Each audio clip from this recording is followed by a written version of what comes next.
হরে কৃষ্ণ। আজ 8ই শ্রাবণ 1433 ও 25শে জুলাই 2026 শনিবার শয়ন একাদশী। আজ আমি ভাগবত পাঠ করছি ভাগবতের চতুর্থ স্কন্দ দ্বিতীয় ভাগ 28তম অধ্যায় পরবর্তী জন্মে পুরঞ্জনের নারীর প্রাপ্তির শ্লোক 18 থেকে 20। হরে কৃষ্ণ কৃষ্ণ কৃষ্ণ হরে হরে, হরে রাম রাম রাম হরে হরে। শ্লোক 18। লোকান্তরং গতবতী মজ্জনাথা কুটুম্বিনী বর্তিষ্যতে কথং তেষা বালকাননুশোচতি। অনুবাদ। রাজা পুরঞ্জন অত্যন্ত দুশ্চিন্তাগ্রস্ত হয়ে ভাবতে লাগলেন, হায়, আমার পত্নী এতগুলি সন্তানের ভারে ভারাক্রান্ত। আমি দেহত্যাগ করে অন্য লোকে চলে গেলে সে কিভাবে পরিবারের এই সমস্ত আত্মীয় স্বজনদের পালন করবে?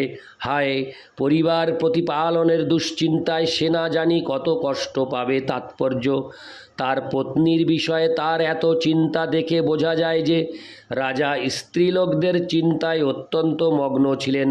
সাধারণত সতী নারী অত্যন্ত পতিব্রতা পত্নী হন। তার ফলে পতি তার পত্নীর প্রতি অত্যন্ত আসক্ত হয়ে পড়েন এবং পরিণামে মৃত্যুর সময় তিনি তার পত্নীর কথা অত্যাধিক চিন্তা করেন। এটি একটি অত্যন্ত ভয়ঙ্কর পরিস্থিতি, যা রাজা পুরঞ্জনের জীবন থেকে স্পষ্টভাবে বোঝা যায়। কেউ যদি মৃত্যুর সময় শ্রীকৃষ্ণের পরিবর্তে তার পত্নীর কথা চিন্তা করেন, তাহলে তিনি অবশ্যই তার প্রকৃত আলায় ভগবত ধামে ফিরে না গিয়ে একটি স্ত্রী শরীর গ্রহণ করতে বাধ্য হয়ে আর একটি জড়জাগতিক জীবনযাপনের নতুন অধ্যায় শুরু করবেন। ইতি শ্লোক 18। শ্লোক 19। ন মজ্জনাশিতে ভুঙ্ক্তে না স্নাতি মৎপরা ময়ীরুষ্টে সুসন্ত্রস্তা ভর্ৎসিতে যত বাগ ভয়াত। অনুবাদ। রাজা পুরঞ্জন তার পত্নীর সঙ্গে তার পূর্ব আচরণের কথা মনে করতে লাগলেন। রাজা ভাবতে লাগলেন, আমি আহার না করা পর্যন্ত সে আহার করত না, আমি স্নান না করা পর্যন্ত সে স্নান করত না, এবং সে আমার প্রতি এতই অনুরক্ত ছিল যে কখনো কখনো আমি ক্রুদ্ধ হয়ে তাকে ভর্ৎসনা করলে সে নীরবে আমার সেই দুর্ব্যবহার সহ্য করত। তাৎপর্য: পত্নীর কর্তব্য সর্বদা পতির প্রতি বিনম্র থাকা। বিনম্রতা, মৃদু ব্যবহার এবং আনুগত্য হচ্ছে পত্নীর গুণ, যা পতিকে তার সম্বন্ধে অত্যন্ত চিন্তাশীল করে তোলে। পারিবারিক জীবনে পত্নীর প্রতি পতির আসক্তি খুব ভালো লক্ষণ, কিন্তু আধ্যাত্মিক উন্নতির জন্য তা ভালো নয়। তাই প্রতিটি গৃহে কৃষ্ণ ভক্তির প্রতিষ্ঠা হওয়া অবশ্য কর্তব্য। যদি পতি ও পত্নী কৃষ্ণ ভক্তিতে পরস্পরের প্রতি আসক্ত থাকে, তাহলে তাদের জীবনের কেন্দ্রবিন্দুতে শ্রীকৃষ্ণ থাকার ফলে তারা উভয়েই লাভবান হবেন।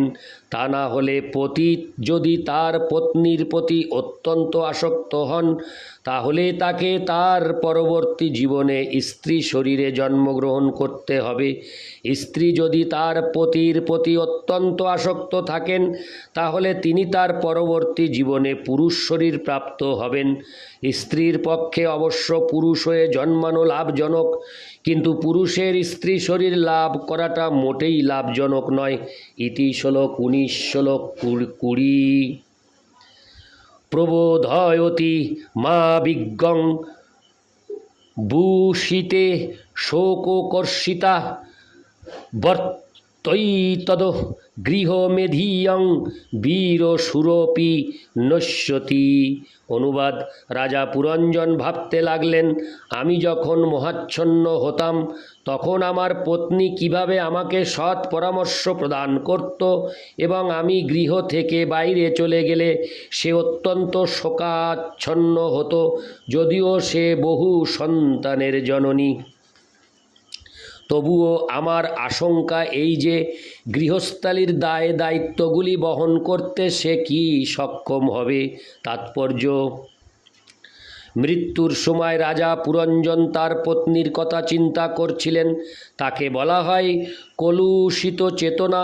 সেই সম্বন্ধে শ্রীকৃষ্ণ ভগবদ্ গীতায় 15 বিশ্লেষণ করেছেন। মমৈবাংশ জীবলোকে জীবভূত সনাতন মনষষ্ঠানীন্দ্রিয়াণি প্রকৃতিস্থানি কর্ষতি। এই জড় জগতে যত জীব রয়েছে তারা সকলেই আমার শাশ্বত বিভিন্ন অংশ। জড়জগতের বন্ধনে আবদ্ধ হয়ে পড়ার ফলে তারা মন সহ 6টি ইন্দ্রিয়ের দ্বারা কঠোর সংগ্রাম করছে। জীব ভগবান শ্রীকৃষ্ণের বিভিন্ন অংশ। পক্ষান্তরে বলা যায় যে শ্রীকৃষ্ণের স্বরূপ এবং জীবের স্বরূপ গুণগতভাবে এক। একমাত্র পার্থক্য হচ্ছে যে জীব নিত্যকাল ভগবানের অনুসদৃশ অংশ। মমৈবাংশ জীবলোকে জীবভূত সনাতন। এই জড় জগতের বদ্ধ জীবনে ভগবানের অনুসদৃশ অংশ জীবাত্মা তার কলুষিত মন এবং চেতনার দরুন সংগ্রাম করছে। পরমেশ্বর ভগবানের বিভিন্ন অংশরূপে জীবের কর্তব্য হচ্ছে কৃষ্ণের কথা চিন্তা করা। কিন্তু আমরা এখানে দেখতে পাচ্ছি যে রাজা পুরঞ্জন জীব একজন স্ত্রীর কথা চিন্তা করছেন। ইন্দ্রিয়ের বিষয়ে এইভাবে মগ্ন হওয়ার ফলে জীব এই জড় জগতে জীবন সংগ্রামে লিপ্ত হয়। রাজা পুরঞ্জন যেহেতু তার পত্নীর কথা চিন্তা করছিলেন, তাই তার মৃত্যুতে এই জড় জগতে তার সংগ্রাম সমাপ্ত হবে না। পরবর্তী শ্লোকগুলিতে ব্যক্ত হয়েছে যে তার পত্নীর চিন্তায় মগ্ন থাকার ফলে রাজা পুরঞ্জনকে তার পরবর্তী জীবনে একটি স্ত্রী শরীর গ্রহণ করতে হয়েছিল।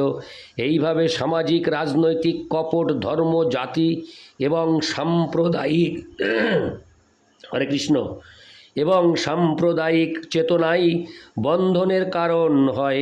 জড়জগতের বন্ধন থেকে মুক্ত হওয়ার জন্য মানুষকে এই জীবনেই তার কার্যকলাপের পরিবর্তন করতে হয়।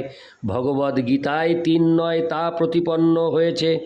যজ্ঞার্থাৎ কর্মণোহন্যত্র লোকোহয়ং কর্মবন্ধন। আমরা যদি এই জীবনে আমাদের চেতনার পরিবর্তন সাধন না করি, তাহলে সমাজ, রাজনীতি, ধর্ম অথবা সম্প্রদায় এবং জাতির কল্যাণ সাধনের নামে আমরা যাই করি তা সবই আমাদের বন্ধনের কারণ হবে। অর্থাৎ আমাদের এই জড় জগতে বদ্ধ জীবন চলতে থাকবে। ভগবদ্ গীতায় 15:7 সেই সম্বন্ধে বিশ্লেষণ করে বলা হয়েছে মনষষ্ঠানীন্দ্রিয়াণি প্রকৃতিস্থানি কর্ষতি। মন ও ইন্দ্রিয়গুলি যখন জড়জাগতিক কার্যকলাপে লিপ্ত থাকে তখন সুখলাভের জন্য কঠোর পরিশ্রম করতে হয়। প্রতিটি জীবনেই জীব সুখী হওয়ার জন্য সংগ্রামে লিপ্ত থাকে। প্রকৃতপক্ষে এই জড়জগতে কেউই সুখী নয়, কিন্তু এই সংগ্রাম তাকে সুখের ভ্রান্ত অনুভূতি প্রদান করে। মানুষকে অত্যন্ত কঠোর পরিশ্রম করতে হয় এবং সে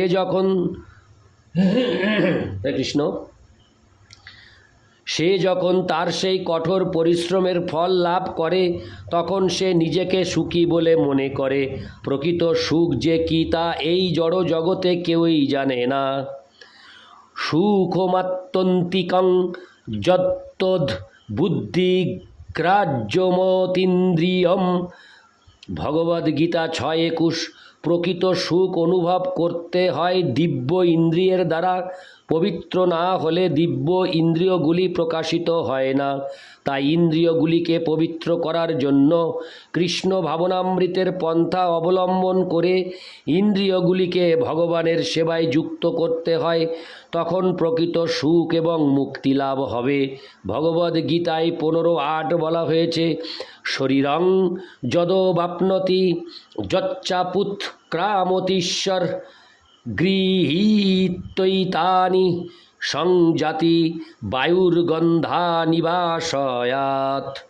এই জড়জগতে জীব এক দেহ থেকে আর এক দেহে তার জীবনের বিভিন্ন ধারণা বহন করে ঠিক বহন করে, ঠিক যেভাবে বায়ু গন্ধ বহন করে। গোলাপ বাগিচার উপর দিয়ে যখন বায়ু প্রবাহিত হয় তখন সেই বায়ু গোলাপের গন্ধ বহন করে নিয়ে যায়, এবং তা যদি নোংরা স্থানের উপর দিয়ে প্রবাহিত হয় তখন তা নানা প্রকার কদর্য বস্তুর দুর্গন্ধ বহন করে। তেমনি রাজা পুরঞ্জন বা জীব তার জীবনের বায়ু তার পত্নীর উপর দিয়ে প্রবাহিত করছিলেন, তাই তাকে তার পরবর্তী জীবনে একটি স্ত্রী শরীর ধারণ করতে হয়েছিল। ইতি শ্লোক 20।